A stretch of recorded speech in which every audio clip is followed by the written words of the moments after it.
I'm Christine from Yoga Berry. I'm a Yoga for Scoliosis teacher, and today we're going to do a little bit of a longer practice. So if you've been following my videos, they're usually quite short and I give specific instructions for different curves. So today is going to be more for general practice, so it will be suitable for all curves. If you have a Harrington rod or fused spine, taking extra care, so just really listen to your body. But you can definitely follow what we're doing at any point. If anything doesn't feel right, it's probably not right for your body right now. That doesn't mean you always have to avoid it, just for the moment maybe. It's always a good idea to check with your doctor if you're okay to practice yoga. Usually for scoliosis, yoga is recommended. It's a low impact exercise. We're not going to do any extreme back bends or twists or anything like that. So you're safe as long as you listen to your body. If anything hurts, you come out of the pose. Right, let's get started. So we're going to start lying down on the floor. So just have the feet flat on the ground, lying on your back. So making sure that you're lying down evenly. So just check your feet, just check your hips. Have the arms alongside the body, the palms facing up. So we're just going to settle here for a few moments. Just close your eyes if you feel comfortable. Noticing your breath, breathing in and out through the nose, just allowing for the body to drop into the ground. So you might notice straight away if there are parts of the body that are resisting, that don't want to let go so easily. So just noticing that without analyzing. So we're just going to do a little body scan, mental body scan. So notice how you're feeling. It's not about what has been during the past few weeks or past few days, just how you feel right now. And then notice your relationship to the ground. So noticing which parts of the body are dropping easily into the floor and which other parts are holding back. So for scoliosis, especially paying attention to the hips. Is one side of the hips heavier than the other side?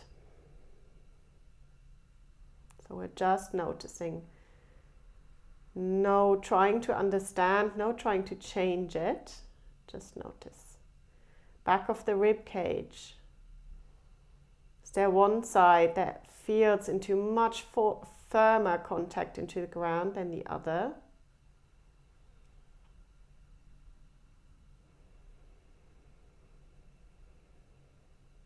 Shoulders, releasing the shoulders. Noticing if one shoulder resists a little bit more than the other.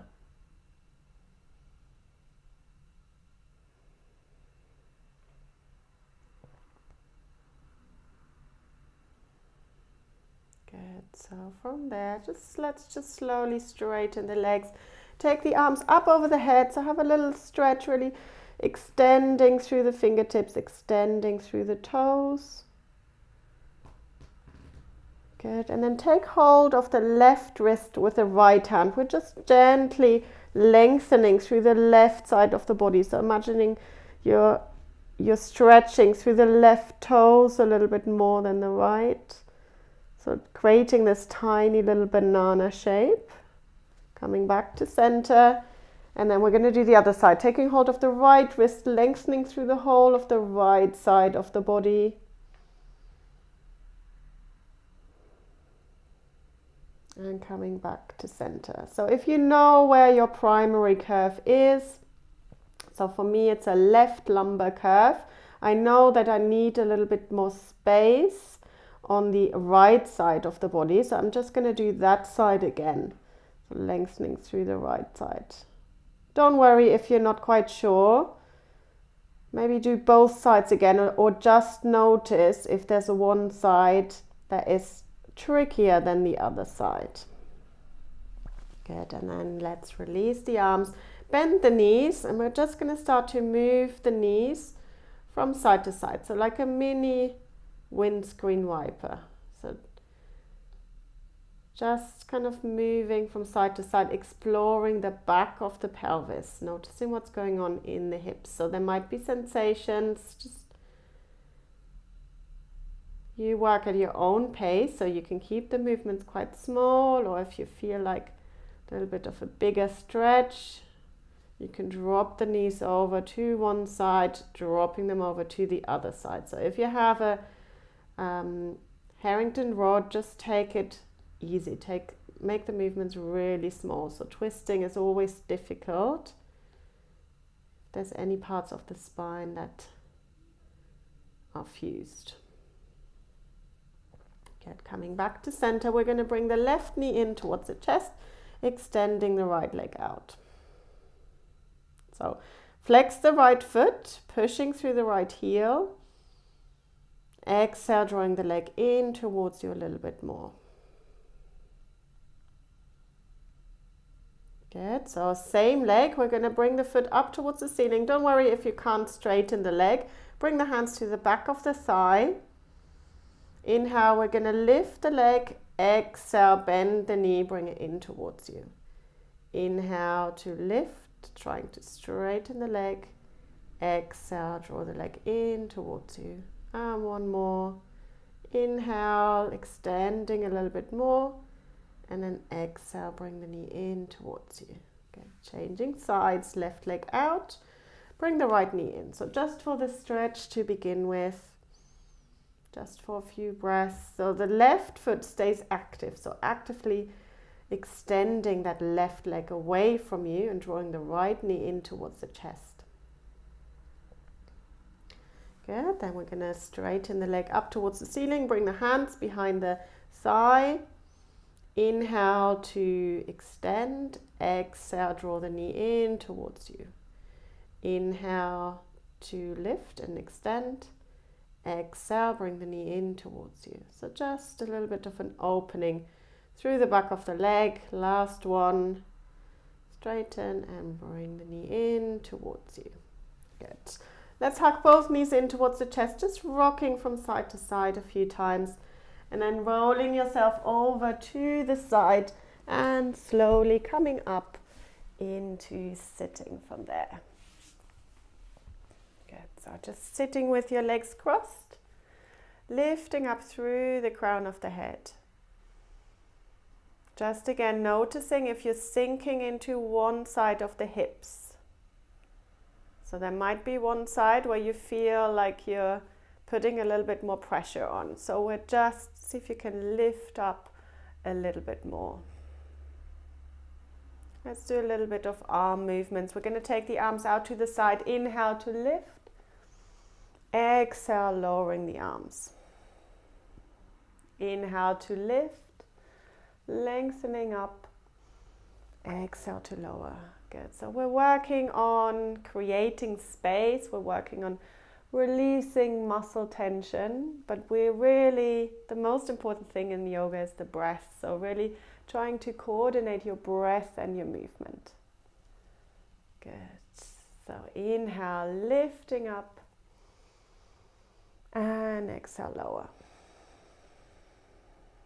Good. Let's release the shoulders. So drawing some circles with the shoulders. It's an area which usually gets really tight. If there's any imbalance in the posture, it starts somewhere lower in the spine, but very often the symptoms are in the shoulders or in the neck. Good. Slowly release. Let's turn the head to the right. Bring it back to center. Turn the head to the left. Coming back to center. One more. To the right. Coming back to center. And to the left. And coming back to center. Good. Let's make our way into all fours. So bringing the hands directly underneath the shoulders, the knees directly underneath the hips. We're just going to start with a little bit of spine mobilization. So releasing some muscles around the spine. Inhale. We're going to lift the chest. Think about, so this doesn't have to be a big movement, especially if you have a Harrington rod. See if you can keep this quite gentle, but think about really extending through the spine. So somebody has attached a string to the crown of the head and at the tailbone, and he's pulling it in opposite direction. So we're really trying to lengthen the spine as much as possible. Slightly lifting through the chest. And then on the exhale, we're going to draw the navel back to the spine, press the floor away from you and round, dropping the head. Inhale, especially lifting through the chest. So it's not so much letting the belly drop, compressing the lower back.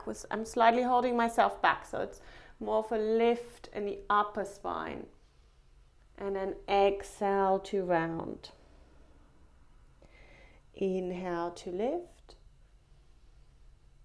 And exhale, draw the navel back to the spine, dropping the head. Last one. Inhale and exhale. Good. Coming back to center. Tuck the toes under. We're going to come up onto the fingertips and we're going to send the hips back so they're halfway between the knees and the heels. So this is called extended puppy pose. And we're really trying to flatten the back here. So it sometimes helps if you can look in the mirror so you can check yourself. And see if you can really try to imagine that string again. So somebody's pulling you in that direction and then somebody else is pulling you in the opposite direction. So we're making lots and lots of space in the spine. I promised you lengthening, so that's what we're doing today. Good. So just for a few more breaths. So there's work in the legs, definitely. You might feel it around the thighs.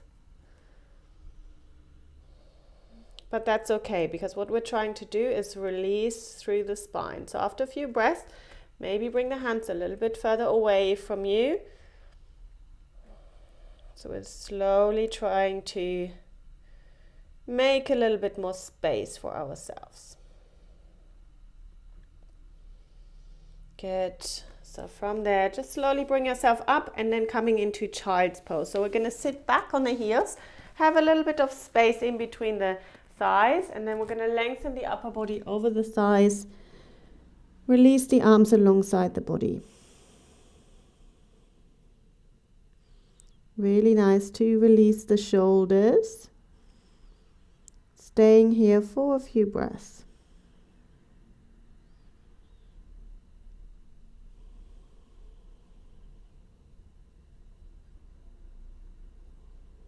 Good. So slowly bringing yourself up now. Coming back into all fours. We're going to come into downward dog. So let's tuck the toes under. And then we'll just see if this is the first time you're doing downward dog. Maybe watch this before you do it and then you can try and do it afterwards. We're going to slide the shoulder blades down the back. Now think of that extended puppy pose. This one where we try to make the spine as long as possible. That's what we're wanting to keep, that shape of the back when we come into downward dog. So slowly lifting the knees off the ground.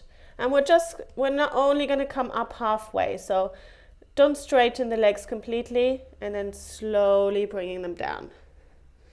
Good. So look at my back. When I'm lifting the knees, I'm not rounding. So I'm not trying to kind of bring the weight forward, all the way forwards into my hands.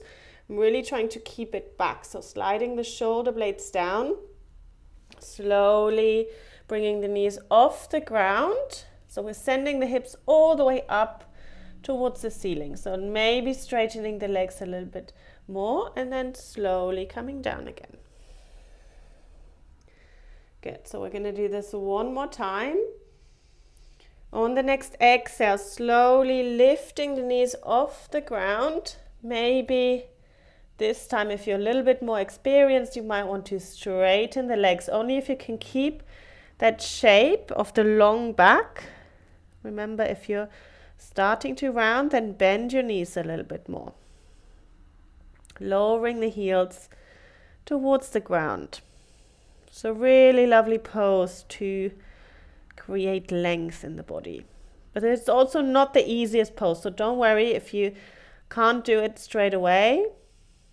We just start to work on it. Good. Slowly come down and rest in child's pose. So come back, sitting back on the heels, arms alongside the body. Take a few breaths.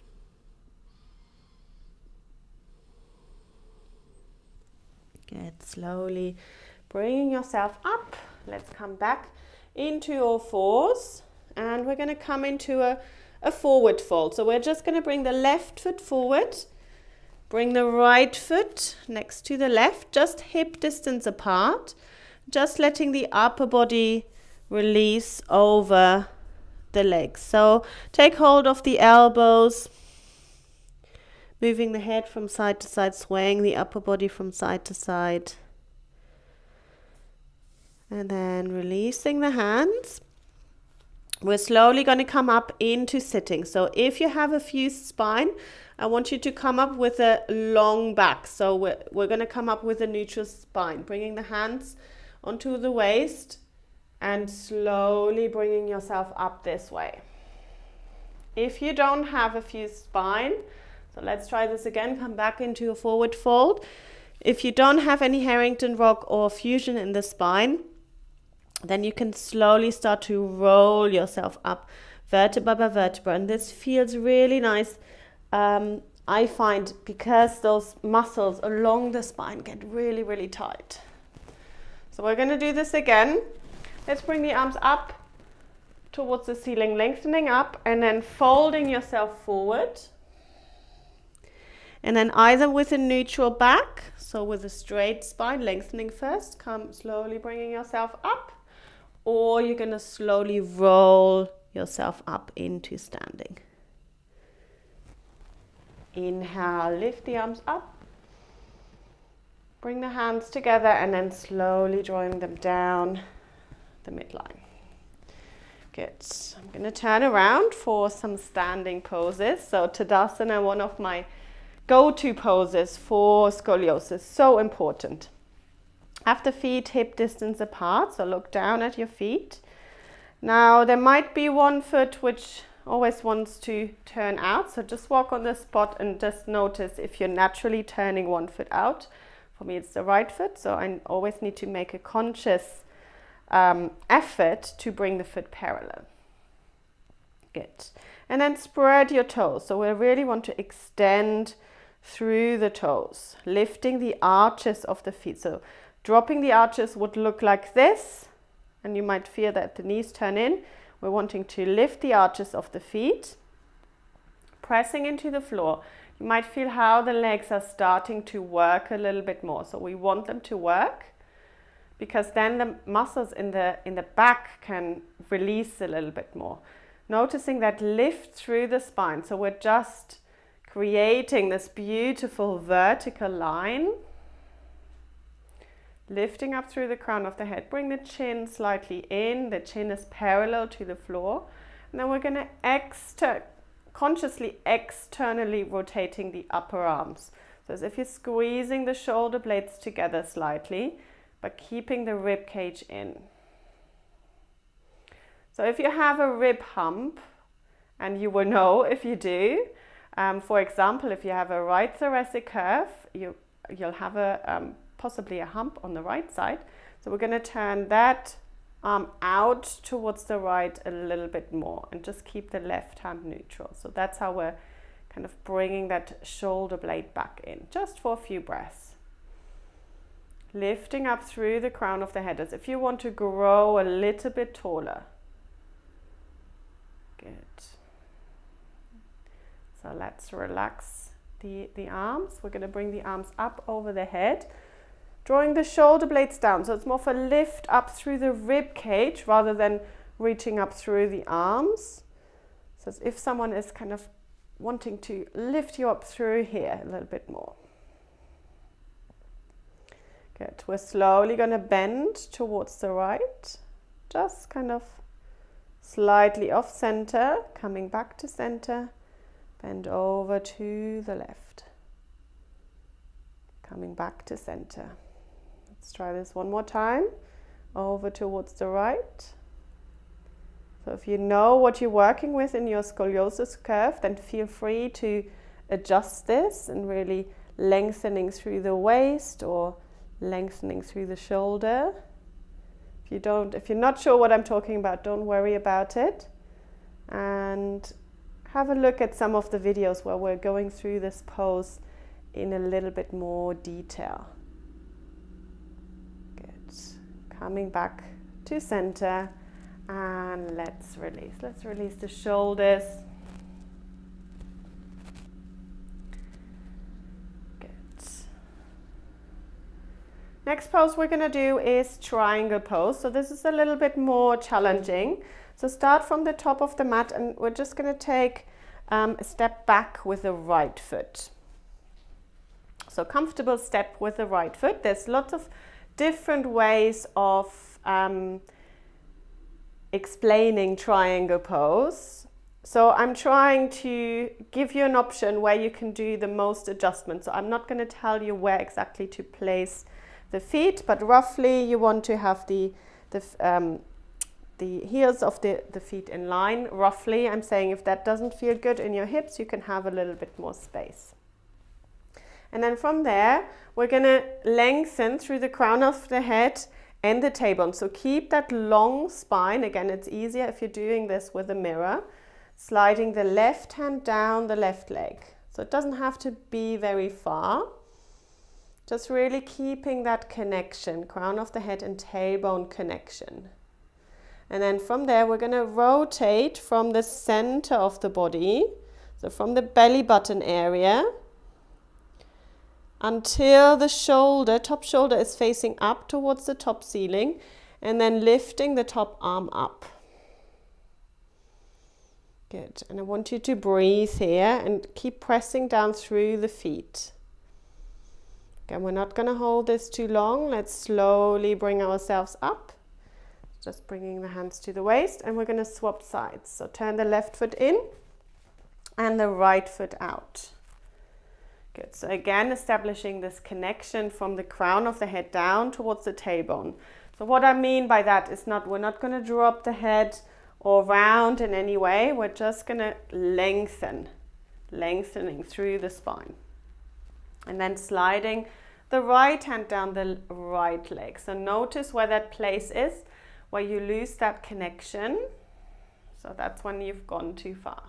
And then rotating from the center of the body until the top shoulder is facing up towards the top ceiling.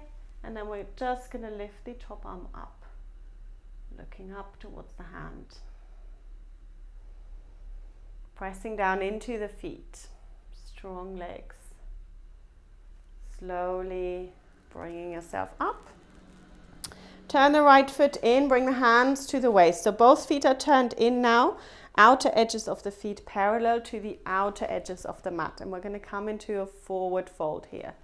So inhale, lifting the chest. And then just slightly soften the knees when you're slowly bringing yourself forward. And you can release the hands down towards the ground. Maybe the fingertips in line with the feet. Don't worry if you're quite far away from the ground. Again, we're not staying for too long. So pressing down through the outer edges of the feet. Good. And then slowly bringing the hands slightly further forward. We're going to heel toe the feet together and bending the knees, coming down into sitting. Good. So lengthening the legs out. And we're going to bend the left leg, have the right leg straight. Just coming into a little twist. So again, with Harrington rod, just be mindful of any twists. You might not be able to twist very far, and that's okay. So bring the left hand behind you and the right hand onto the knee. Lifting and lengthening up, and then exhale, twisting yourself around, looking over the left shoulder. Good. Let's come back to center. Inhale, lift the arms up, and then exhale, slowly folding yourself forward. So it doesn't have to be very far. So we're not trying to get the nose towards the knee, because that would just mean rounding the back probably a lot. So we're just going to think about this lengthening through the spine. So it might be that you're just kind of staying here. You can always bend your knee slightly if that makes a difference. Good. So just little forward bend, and then slowly coming back. Bring the left leg out, right foot in towards you. Let's start with a twist. So bringing the right hand behind you, left hand onto the right knee. Lift and lengthen up, and then twisting yourself around, looking over the right shoulder.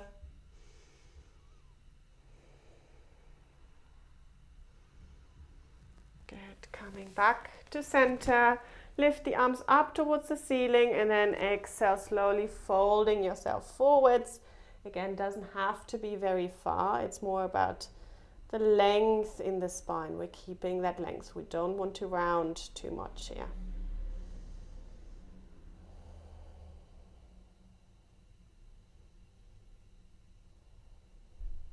Good. And then slowly bringing yourself up. Extend the legs. Come to lying down on your back. Bring the knees in towards the chest. Rocking from side to side. And then setting yourself up for Shavasana, for our final relaxation of this practice. So extending your legs. If this is uncomfortable, you can always bend your knees and then letting the knees drop into each other. It's nice to have a little bit of a head support. And we haven't done a long practice, so we're just going to stay for a couple of minutes. But obviously, feel free to stay in it longer if you want a little bit of a rest, if you are comfortable. And always possible to practice Shavasana on its own as well, so no need to have a full practice before. So close your eyes, see if you can drop into the ground a little bit more.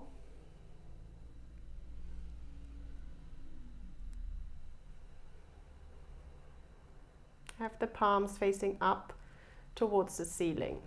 So notice what this does to the shoulder blades.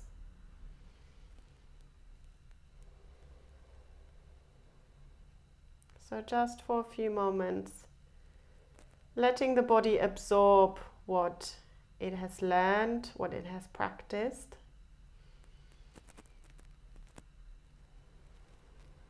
Softening through the shoulders. Relaxing the arms, the hands. Relaxing the hips, the legs, and the feet.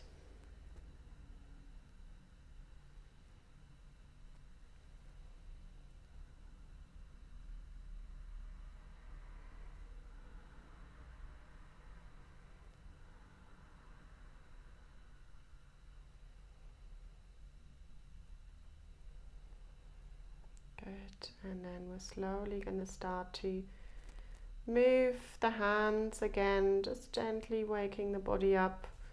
Bring the knees in towards the chest. Give yourself a well-deserved hug. And then rolling yourself over to one side and slowly coming up into sitting. Good. So I hope you enjoyed this little practice, which was a little bit longer than the usual videos today. So make sure to subscribe to my YouTube channel if you want to be notified of some new videos. I also run a Facebook group called Yoga for Scoliosis Community. It's free of charge, of course, and there's lots of lovely people in there who have scoliosis and want to do something about it, so wanting to practice some yoga. So feel free to join us there, and I'll see you soon for the next video. Namaste.